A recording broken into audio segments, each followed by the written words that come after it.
5, 4, 3, 2, 1, 0. There was a thunderstorm today.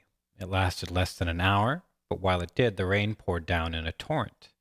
I decided that when I was free, I would strip down to my boxers and go outside into the rain. The storm ended before I was free. I've decided to write today. I'm not running on much sleep, and there are other things I need to take care of. However, I believe this is time sensitive, and as such, I've decided to do it now. I'll preface this, as I usually do with most of my writings, that this will be minimally edited and structured. As such, it will likely be at least a bit too long. I tend to be very long-winded in an attempt to be thorough in my explanations. Firstly, why I am hesitant to write and share this. The risk.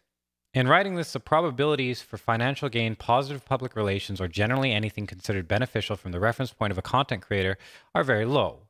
Conversely, the probabilities to be regarded more negatively associated with reprehensible people or to be generally avoided, both myself and my content, are not low.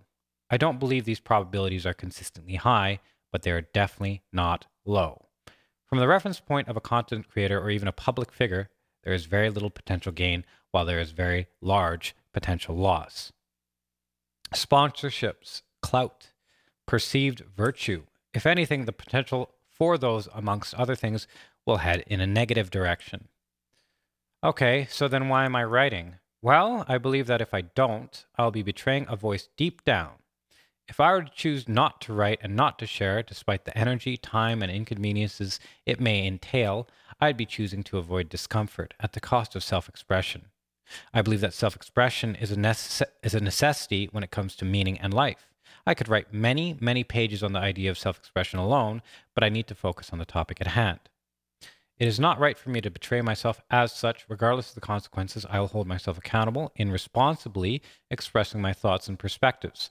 Regardless of what people think of me, how they regard me, what opportunities I may lose or be seen as ill-fitted for, I'd rather all those things go bad than diminish my capacity for both honesty and authenticity. So let's begin. To preface, in case people are worried, the purpose of this writing is not to come out as a bigot, a sexist, a misogynist, a transphobe, or many other labels that are thrown around freely and irresponsibly these days. The purpose of this writing is to address problems that I see as potentially catastrophic. Hold on, I need to make sure you guys are still here. Are you guys still here? I think something's frozen. Someone type something if you're still here. Yes. Okay. Hi. Okay. Thank you. You guys got really, really quiet. All right. If you aren't with us, you are against us. The two most recent events in Twitter and Twitch and the Twitch sphere, at the very least, have been a Black Lives Matter movement and a Me Too movement. As another disclaimer, I'm not speaking against these movements or attempting to diminutivize them. I believe they are important and in many cases necessary and of value. However, there are very large and glaring problems present, as there are in the majority of similarly structured movements. Firstly, the idea that if you aren't with us, you're against us. The idea that if you don't parrot or make an effort to embody the vocal majority's opinions and practices, you are automatically on the other side. You are part of the problem. In simple terms, there is some sense to this. For example, I could say systematic racism exists in America. And here are examples, insert examples. So just a bunch of examples, the prison system, drug policies, whatever. There's a ton of examples you can pull out of everywhere, right? In response, someone could say, no, that's not true. I don't believe it. The main reason for racial inequality is the lack of work ethic and general lack of capacity in minorities. They could say that. I'm not saying I'm saying that, but they could say that. I'm not saying it's accurate either. And then from there, we could factually say that, yes, the person who responded is part of the problem. And it could be for many reasons: lack of education, emotional ties, general stubbornness, ulterior motive, who knows? Because that person either does not understand or is actively against the factual and discernible reality of the situation. The actual problems of reality are more difficult to address and rectify. Fair. Now, here's where things change, where I see a problem. In situations where the lines and boundaries are blurred, where things are not as straightforward or easily understood, the "if you aren't with us, you're against us" is still heavily present. For example, I'll now state an unpopular criticism. Uber recently released a statement where they said, and I'll paraphrase, that they were donating to Black Lives Matter, and for a period of time they would be featuring black restaurant owners at the top of their directory. So generally based on the ideas of compassion, awareness, acceptance, and equality, this would be seen as a good thing by the vocal majority. I can say this because if this wasn't the case, Uber likely wouldn't have done it.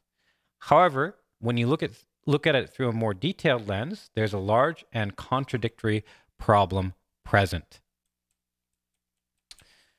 Before we even jump into the reasoning behind the criticism, by simply sharing the criticism, I'm already at a high risk for being labeled as a racist, especially if I were to be white. The common mentality is, and I've seen this in many other situations, because I may have a criticism, I am automatically regarded as against the values of the movement.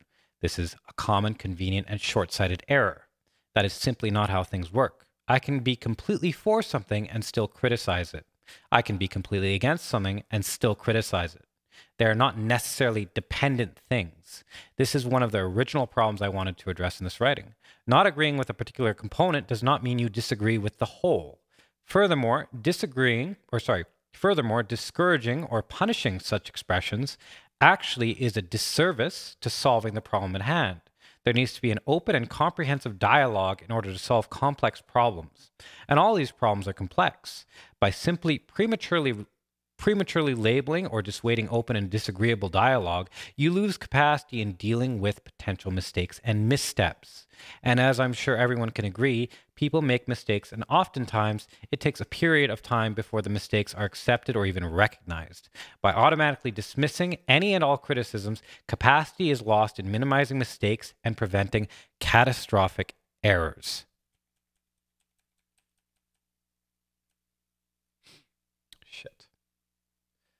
Now to the criticism itself. I'll try to keep this brief because this is not the main point of my writing today. Uber putting black restaurant owners at the top of their directory. What is the problem with that? Well, on the surface, it looks like a gesture made out of compassion and in support for the current movement stemmed by the death of George Floyd. Okay, so let's go further. What is the movement trying to achieve? Well, from what I can tell, it seems to be equality of opportunity, not equality of outcome. Those are two different things. But equality of opportunity, which entails that regardless of your race, in this case, you have the same opportunities as everyone else. It entails that the person is to be judged on individual merit rather than the color of their skin. In this case, it is clear that black people are heavily oppressed, especially in certain regions of the United States, and as such, white people are said to have privilege. Ideally, I would assume the movement strives to eliminate or at least minimize both oppression and privilege. Back to Uber. What is Uber doing? What Uber is doing is saying, hey, if you're black, we understand your race has had a tough time over the years, so we're going to promote you on the basis of you being black. It goes against the idea above of individual merit and minimization of privilege and oppression. Instead, it shifts privilege. The statement promotes the idea of group identity, which is a heavy component of racism and discrimination. In this case, it's seen as a nice thing for black restaurant owners, which is why it's difficult to address despite being hypocrisy in regards to the original values of the movement. The "if you aren't with us, you're against us" mentality dismisses the idea before it is even read or its value ascertained. Next, the recent Me Too movement. Again, a disclaimer, I'm not speaking out against the values of the movement or even the movement itself. I believe that the initial intent and purpose are both good and necessary. There have been a lot of things that have come to light, people speaking up, that have led to the identification of both abusers and victims. I have experienced abuse in the past and also have friends and have been in relationships where the other individual had experienced varying types of abuse. I'm not going to sit here and say I'm heartbroken or I'm shaking at the thought, because those would be inaccurate statements. The information I have processed is fairly upsetting, but not surprising. While I do not condone abusive behaviors or find them acceptable in any way, I understand how common and frequent they can occur. And I can see it everywhere. I can see it in people. I can see in people the capacity and willingness to take advantage and abuse, regardless of if they have or not, based on seemingly unrelated behavior patterns.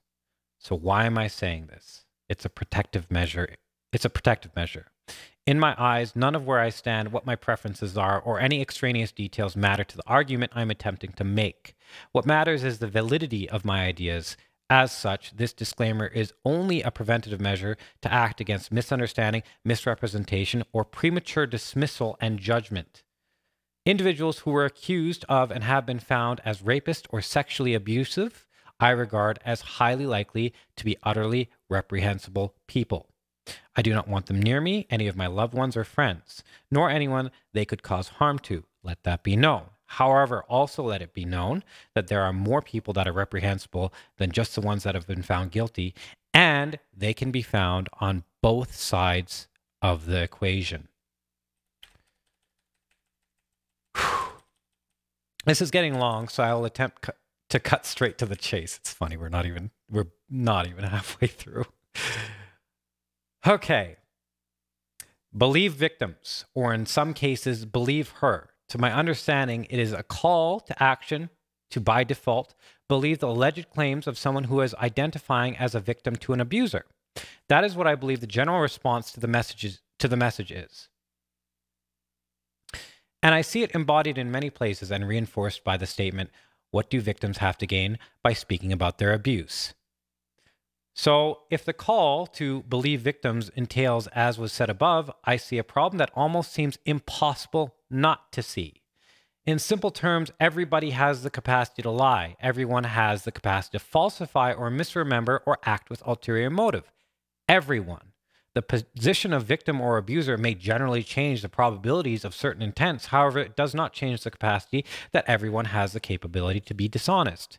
This is generally understood, which is why general practices are expected to include thorough examinations of claims through evidence before judgment is passed.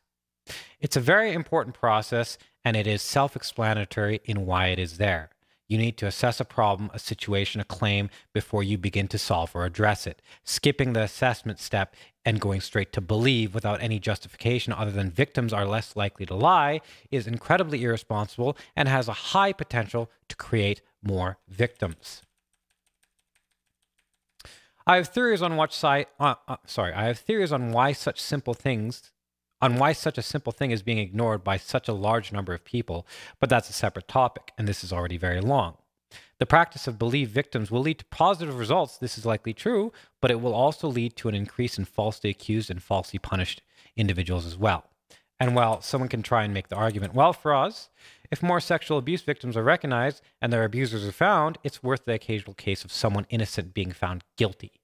That is simply not the case. It isn't a numbers game. The whole idea is that the abusers face consequences for their actions and that cases of abuse are not accepted nor tolerated in the future. Putting practices and standards in place that will inherently potentially ruin the lives of innocent people is more in line with the abuse itself rather than the safe space people are claiming to fight for. Take that further. You can look at the push for believe victims as a tool. If it becomes standard practice to believe victims, hey, guess what happens? Abusers can very easily falsify or make claims in being victims in order to destroy the lives of others. They can use another tool with a malicious intent. I've read so many stories of people that were manipulative, cunning, shady, gaslighty in their abuse. And I've read so many stories of the victims falling for it or allowing it and regretting it. So if it is commonly understood that abusers can be very convincingly manipulative, why would you make available another potentially incredibly destructive tool that can be used at their leisure? It's nonsensical. The practice of assessment and evidence in ascertaining the validity of claims is incredibly important. It would go against the assumed beneficial intent of believe victims to ignore that process or its necessity. Lastly, not completely lastly, when I was writing this, I was like, okay, this is the last thing I need to talk about, but it turns out there's more. So lastly, but not lastly, the issue of deplatforming. I'm very low on energy. I've been writing for a while, so I apologize if the writing deteriorates from here on out. I'll try and be brief. It is very, very important that platforms such as Twitch, Patreon, YouTube, whatever, do not police their content creators on vague guidelines. It is very, very, very important. Yet I see it happening more and more by the day. In an attempt to not be long-winded, take YouTube as an example. The demonetization of the YouTube apocalypse, or whatever you want to call it, was a disaster for creators. It was really bad. Many creators lost entire revenue streams. Many moved away from the platform entirely. I'm not saying there weren't benefits. I'm saying the benefits pale in comparison to the consequences from the viewpoint of a content creator. Why is this? Because YouTube took the liberty to police their content creators based on vague and arbitrary terms, based on things that may be offensive or not suitable for all advertisers. It's not good. Not only is content removed that hits a gray area in the guidelines, but content that follows the rules completely is unfairly removed and demonetized. This isn't uncommon either. This is very common. An example would be Otz's DS2 All Bosses No Hit Run. He lost all the money for that, and there's nothing wrong with it. He even appealed it. They found fault in it, but, you know, even there, that's an example. Oh boy, it's been a hot minute, Mr. Chubb. I have a quick message from Cthulhu. Ivan, thanks for the tier 2 and the 43 months, man. All right, let's get back to it. Furthermore, it's not just that content is removed or demonetized, it is that there is always the threat of it being removed or demonetized. Not the certainty, the threat. Two very different things. The threat of demonetization leads to less creativity, less free expression, and as a result, less truly unique and amazing content. This is something that has happened to comedians recently. So deplatforming someone, or in other terms, demanding Twitch take away their platform for content, why is this good? Well, because it punishes reprehensible people and takes away their capacity to have influence on others through their content. Why is it bad? Because it also makes it acceptable for Twitch to deplatform people without the specifics of TOS. Which means that theoretically, if enough people are upset, outraged, and vocal, rightfully or wrongfully, it could lead to an unjustified ban. I'll give you an example of what I wholeheartedly believe to be an unjustified ban. Controversial. When Caseytron was asked if she would kiss someone with COVID, she replied, "We would leave quarantine and then we would try to spread it around as much as possible because the world would be a better place without old and poor people." And as such, she was banned from Twitch for the reasoning, engaging in hateful conduct and threats of violence against a person or group of people. Her comments could have been seen as insensitive or very offensive. This is true, but it was also a joke meant for entertainment. In poor taste, maybe, but still a joke. Labeling that as a threat of violence against a person or group of people is a very, very large stretch. The actual reason she was banned, I believe, was very probably that she said something that had the capacity to offend a large number of people, not a breach of TOS. The reason this is a problem because that sets the precedent that if enough people are upset or offended, regardless of if the act was right or wrong or even a breach of TOS, it could lead to a ban. From there, bans or deplatforming someone can be done on a very vague basis. Or it cannot be done because they technically didn't break any rules. It will lead to inconsistent consequences which people already complain about and have problems with on a frequent basis. Not only that, but it will, like I said above, serve to suppress the creativity while creators focus on being more brand friendly and safe. So what does this have to do with Me Too? Well, for one, the process of assessing if a person is guilty or not is very important and necessary. That doesn't mean that I sympathize with the abusers or want to see them free. It simply means that the process is important and necessary. Secondly, calling to deplatform someone on the basis that they are reprehensible, I can understand, will lead to more consequences than benefits. To do so in a responsible way is a complicated problem. For example, how should Twitch deal with the recent influx of sexual abuse cases that are coming to light? Well, maybe they should make it against TOS to stream on their platform if the person in question is convicted of sexual abuse. Okay, convicted? Did they serve time? Was it probationary? Was it a violent crime? Where do they draw the line? How about all sexual abuse? Okay, then what about murders? Do murderers get to stream on Twitch? What if they serve jail time and have been rehabilitated? And furthermore, to this, how does Twitch get access to any of this information without violating certain privacy laws on a consistent basis? It gets very complicated in order for the platform to remain responsible and fair to its creators. Okay, so what if we say any streamer who is engaged in acts of sexual abuse or relating to or relating to Twitch will be banned? That seems like a more fair addition to the TOS. But then comes the execution.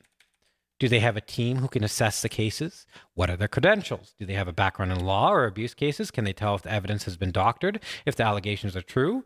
Do they have the rights to make decisions on information that is provided that might have legal implications? It's very complicated and it becomes very difficult. Side note, I'm not saying it shouldn't be done. The whole point of that whole paragraph was it's not simple. It does become very complicated, right? So you can't just snap your fingers and have something go right. It is not good. It is not a good thing to encourage deplatforming without due and thorough process. It is not a good thing to encourage the policing of content creators without a strict and clear TOS. This does not mean I am on the side of reprehensible individuals who are sexually abusive or rapists. I am not. I'm very much against them. But this is a big problem I see, which will potentially lead to major long-term consequences. This is far too long, and I'm very tired and worn out. I'm not happy with my writing, nor am I sure I got the point across. So I'll resort to finishing this with a request. A request, not something I expect, but simply a request. This isn't finishing this is almost finishing, so we're almost there. Yes, speak up about abuse and justice. Yes, fight for the things you believe in and support causes and movements that you believe in. Yes, expose things in an attempt to prevent further victimization, but also be responsible in your executions. Be responsible and thorough in your assessment and investment. And if those things are too much for you, at the very least, acknowledge your effort or lack thereof in involvement, and also consider the ramifications of haphazardly dealing with complicated situations. An emotional reaction, regardless of intensity, is not necessarily grounds to whimsically ignore vital processes.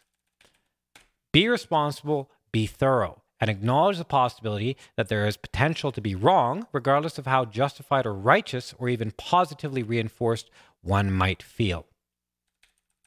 Okay, so then I got salmonella, I got sick. I didn't write for a week, and I started again a couple days ago, I think, maybe 2 days ago or one a day ago or something like that. I think it was 2 days ago. So this is 2 days ago now, as opposed to 2 days in a week.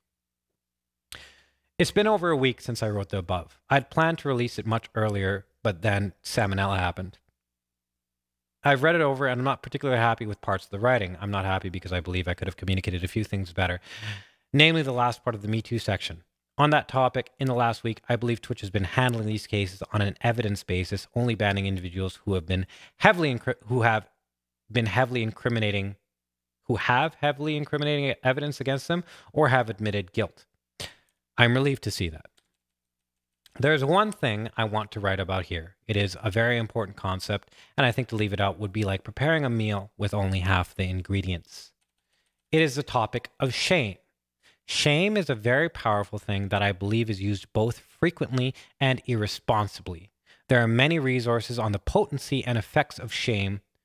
There are many resources on the potency and effects that shame may have on an individual or group of individuals. As such, I'll not be writing in depth in those regards.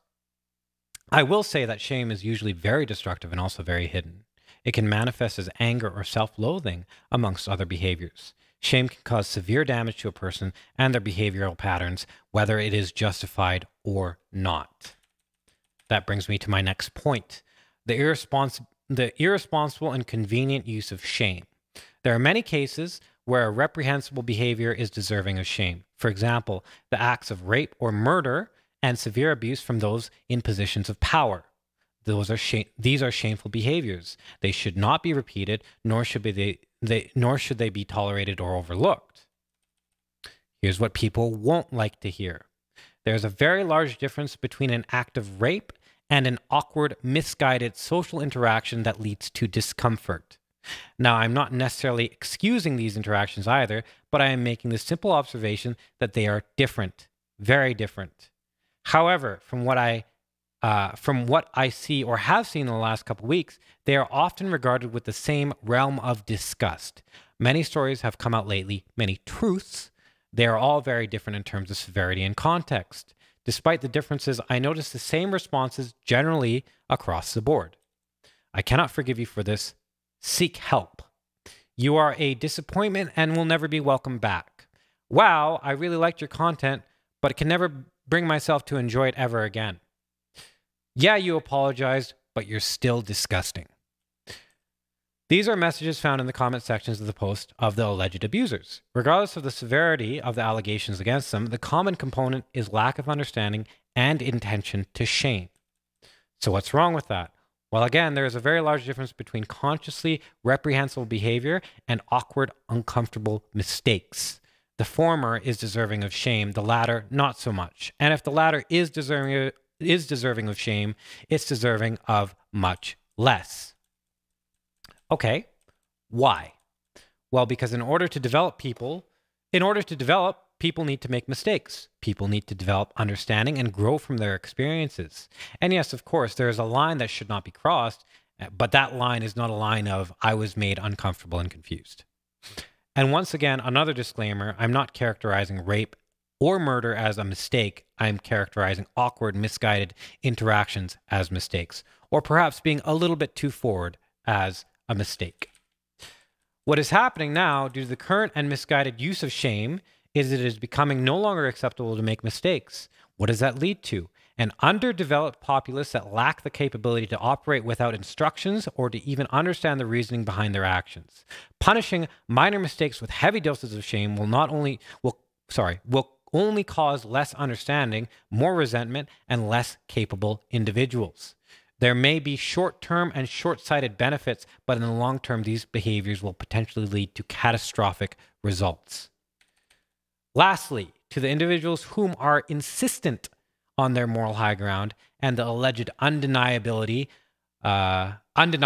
reprehensible nature of all abusers, to the individuals who stand by the idea that any slight mistake or waver of character deems one an inferior, subhuman villain who is beyond help, to the people who have maliciously dug up 10-plus-year-old questionable videos and subsequently proceeded with the intent to destroy the individual in question, to those individuals, I'll say, I'm very certain that the large majority of you would behave this exact same way or worse than the abusers you are so disgusted by.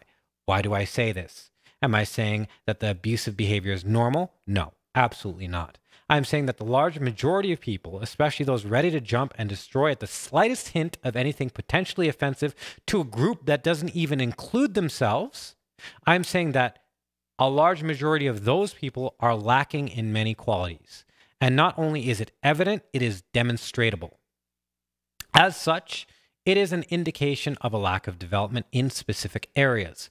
From there is little doubt in my mind that due to the lack of development, the majority of these individuals would make the same or worse errors that they claim to be disgusted by. Abusive behavior is not normal, nor should it be, but I do believe that many individuals would make the same mistakes or worse due to lack of development. I believe that is common. Before you are so willing to dehumanize and shame another person, look to yourself and make sure that you are not guilty of the same qualities that led to their mistakes. Do not shame and subsequently cancel people whimsically. It is reprehensible and irresponsible, among many other things. Okay. End of document. 9 pages and took a while to write. Okay, so that was a lot of reading. I think we can open things up to questions now. So I'm gonna, if the video is gonna be cut there, thanks for watching.